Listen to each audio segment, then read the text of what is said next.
Y otra cuestión que te quiero consultar es, nos decías que esta niña había ido a buscar barro para seguir jugando con sus hermanos.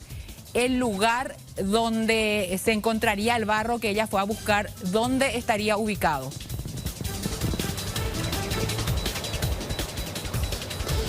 Para eso deberíamos de tener que nuevamente ir hasta allá, María Teresa, pero está al costado de su casa. Al costado de su casa ella estaba jugando al barro, ahí quedaron las evidencias justamente, y de ella tenía que caminar después unos 10 metros aproximadamente, donde está la tierra que se había arado, que se había ya preparado para la cosecha posterior, para la plantación posterior. Entonces de ahí ella habrá caminado, del lugar donde estaba jugando, habrá caminado unos 10 a 20 metros para juntar supuestamente la tierra, cosa que nos llamó la atención. Hasta el momento ese lugar tampoco se ha perimetrado ni se ha protegido, ese lugar donde supuestamente había quedado el baldecito que ella tenía.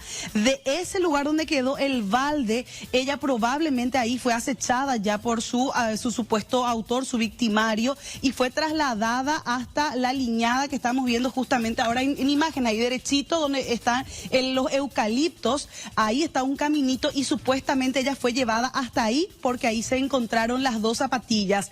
De ahí nuevamente Zeus fue arrastrada por unos 30 metros y luego se encuentra también ya el cuerpo de ella. Esas son las escenas de este caso, más o menos. Entre la zapatilla, entre el lugar donde encontraron la zapatilla y el lugar donde encontraron el cuerpo, ¿cuántos metros hay?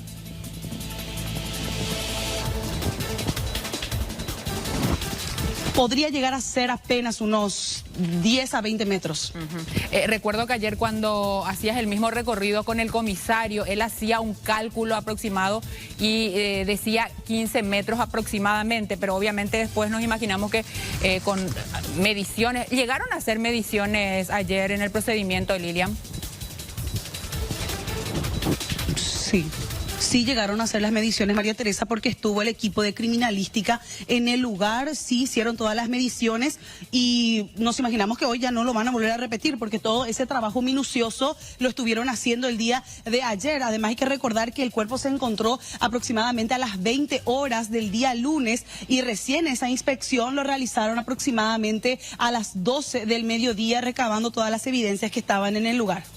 Exacto, Lilian. Y por otro lado, con respecto a los envoltorios de los caramelos, ¿eran de color verde esos envoltorios? Porque hablaste también de un color rosado y te referías específicamente a la cajetilla de cigarrillo cuando mencionaste esos dos colores. Sí, lo que nosotros habíamos visto en la escena del crimen fueron envases de cigarrillo de color rojo y posteriormente aquí de la casa habían extraído envoltorios de color rosa, creo que es lo que recuerdo. Tengo entendido que tenemos también imágenes de apoyo justamente de esos envoltorios que fueron extraídos aquí de la casa y también, según mencionaba el fiscal, de que son similares. Debo reconocer de que los envoltorios de las golosinas de la escena del crimen no he llegado a distinguir qué color fue, pero el fiscal esta mañana escuché en Monumental también que confirmaba específicamente también ayer en el telediario de que sí se trataban prácticamente de la misma clase, categoría de golosinas y también de cigarrillos, por lo menos serían de la misma marca. Sí, exactamente, Lilian, inclusive eso está expresamente en el acta de imputación donde el fiscal relata los hechos de manera cronológica y también enumera algunas pruebas, inclusive cuando Óscar Acosta y Santiago González le hacían la pregunta puntual, él decía que sí, eran elementos similares, tanto con respecto a los envoltorios de los caramelos como también a las cajetillas de cigarrillos y las colillas de cigarrillos. Encontraron elementos similares tanto en la casa del presunto autor como en la escena del crimen, lo cual para él era determinante. Pero lo que consideramos se tiene que dar es un paso más haciendo esa prueba de huellas dactilares, porque obviamente quien estuvo fumando dejó sus huellas en la colilla. Por eso te había preguntado si hicieron la protección correspondiente de estos elementos probatorios, porque la cadena de custodia se tiene que respetar para en el momento de eventualmente llegar a un juicio oral y público tener todos los elementos y que no se desestimen algunas pruebas. Por eso es tan importante todo esto, Lilian. Totalmente, María Teresa, y hacemos ese seguimiento también de manera muy cautelosa, porque hay que decir que los pobladores y los familiares no sienten ni no tienen mucha confianza y tampoco garantías con el trabajo que hasta estos momentos está realizando el Ministerio Público. Más todavía nos sorprende mucho que se realice un segundo allanamiento y se incauten nuevas evidencias que el fiscal el día de ayer capaz no lo tuvo en cuenta o precisó de que no eran importantes, y que para este nuevo equipo de investigadores y esta nueva fiscal que asumió el día de hoy nada más, sí les parece relevante y sí está tomando también algún tipo de declaración a otros integrantes. La familia no confía mucho porque se han hecho diligencias que han sido muy cuestionadas desde el día del hallazgo del cadáver hasta el día de hoy, María Teresa. Si podrías, Lilian, por favor, describirnos nuevamente la integración de la familia de Marcelo Jiménez Duarte, porque nos decís que la fiscala estaría queriendo conversar con cada uno de los integrantes. Allí en esa casa, además de Marcelo Jiménez Duarte, viven su mamá, su papá y hay otros hermanos. ¿Quiénes viven allí en la casa? La madre nos había dicho, la señora Felicita Duarte, que ella tiene 7 hijos. Y aquí vive Marcelo Jiménez desde que él salió de la cárcel el 1 de mayo. El 30 de abril él fue beneficiado con la libertad condicional, y la condición justamente era de que venga a vivir a 200 metros de la casa de su víctima, pero en la casa de sus padres aquí. El señor, el papá en este caso, y también la madre, la señora Felicita, son quienes viven acá con Marcelo, y también vive un hermano adolescente que ayer se encontraba y hoy nuevamente lo estamos viendo. Están conversando también con él los investigadores en estos momentos.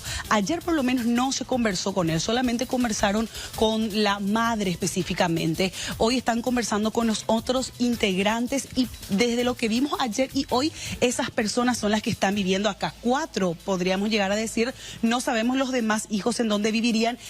Con el hermano mayor nosotros ayer hablamos, María Teresa, en horas de la tarde. Él no vive con ellos, pero sí lo había visto a su hermano Marcelo el día lunes en horas de la tarde, aproximadamente a las 17 horas, en la fábrica en donde él fue un rato a llevar el tractor con la carga de caña de azúcar, y su patrón ahí le saludó a su hermano, y según mencionaba el encargado y también su hermano, que Marcelo Jiménez estuvo por lo menos unos 20 minutos en ese lugar, que queda así a una considerable distancia de aquí, varios kilómetros de aquí, donde él supuestamente se estaba desempeñando como empleado y estaba transportando esta caña de azúcar. Por lo menos ese detalle nosotros ayer lo pudimos corroborar, y ahí tengo que añadir algo muy importante. Hasta la fecha del día de ayer, y tenemos entendido que hasta hoy todavía la fiscalía ni los investigadores fueron hasta los lugares en donde supuestamente este hombre estaba trabajando en el momento en el que ocurría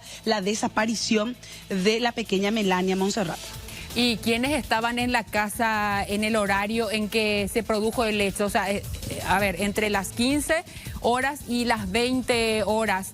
¿Quiénes estaban en esa casa? Estaba, por ejemplo, la mamá, estaba el papá, estaba el hermano. Y una precisión con respecto a este hermano que nos decís que también vive en la misma casa. Nos dijiste que es menor a Marcelo Jiménez Duarte, pero te pregunto, ¿es menor en edad y aparte, es menor de edad o ya es mayor de edad?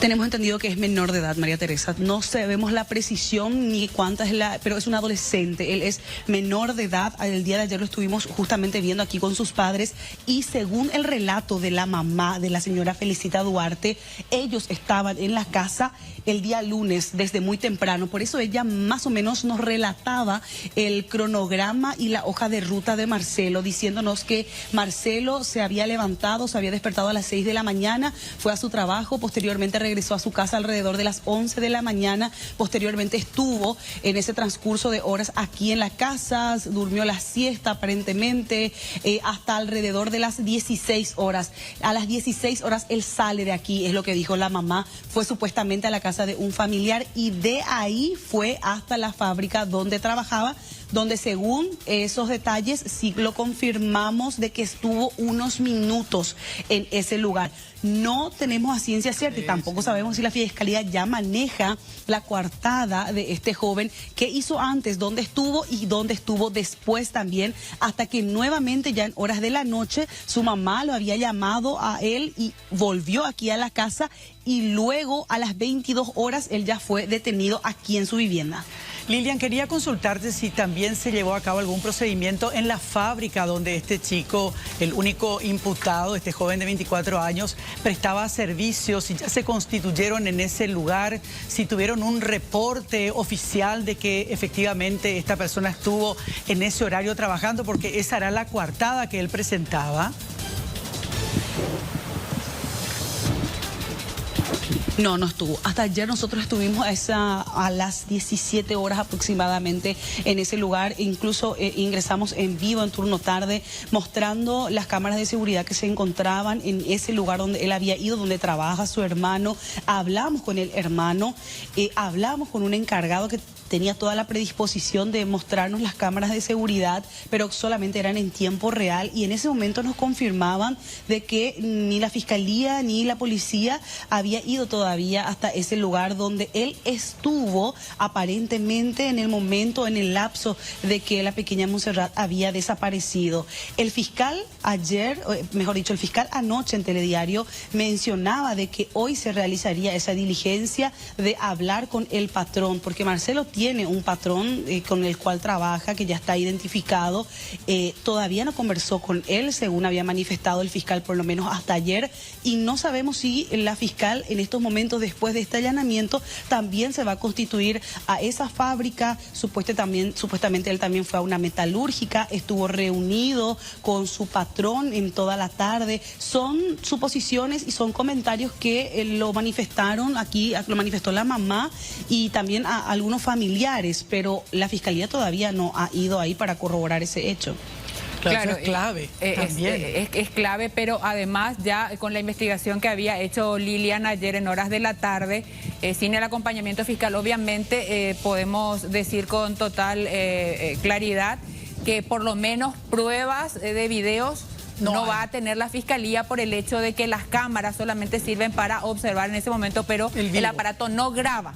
Entonces, claro. Eso era lo que decía el guardia. Importante, Tere, que sea el patrón, el responsable de esta persona que supuestamente brinda servicios ahí, el que al menos dé una información formal, oficial, de si efectivamente este joven estuvo entre las 3 de la tarde y las 8 de la noche prestando servicios en esa fábrica, y sobre todo que se constituya el fiscal de la causa, porque hasta ahora tenemos solamente versiones, no se graba, las cámaras no graban, son solamente para registrar el momento, el minuto a minuto, pero necesitamos algo que tenga que ver con la investigación fiscal. Pero también entiendo que a Lilian, este encargado, le comentaba que solamente estuvo unos minutos, o sea, no estamos hablando de que toda la tarde, por ejemplo, estuvo en ese lugar, Lilian, si nos confirmas eso. Entiendo que máximo estuvo 30 minutos. Sí, eso fue confirmado por el hermano mayor de Marcelo y también por el encargado que estaba justamente ahí, que fue para mostrarnos la cámara de seguridad con total accesibilidad. Y él nos decía, no, ellos estuvieron un rato aquí, pero al parecer, según suposiciones de estas personas, él fue hasta otro lugar con el patrón con el cual estaba, porque ellos solamente fueron hasta la fábrica a llevar en el tractor esta carga de caña de azúcar que había contratado a estas otras personas. Entonces, después de ese lugar supuestamente habían ido a otro, en donde la mamá en algún momento señalaba de que tenían videos, de que eso demostraría que su hijo estuvo en otro lugar, en otro punto de trabajo. Obviamente eso nosotros ya no lo pudimos corroborar, pero por lo menos lo que sí supimos es de que entre las 17 horas aproximadamente él fue hasta esa fábrica, se cruzó con su hermano y estuvo por lo menos ahí unos 20 minutos junto con otra persona que habría ido y habría salido de ese lugar junto con él. Lo que pasó después es lo que todavía no se ha resuelto a nuestro parecer y según las informaciones que nosotros manejamos hasta estos momentos, y que hasta hasta ayer la fiscalía tampoco no la tenía. Claro, claro. Y lo que pasó antes también, porque recordemos que Melania Montserrat desapareció a las 3 de la tarde, al menos es lo que dicen los parientes. En un ratito volvemos contigo, Lilian. Muchas gracias.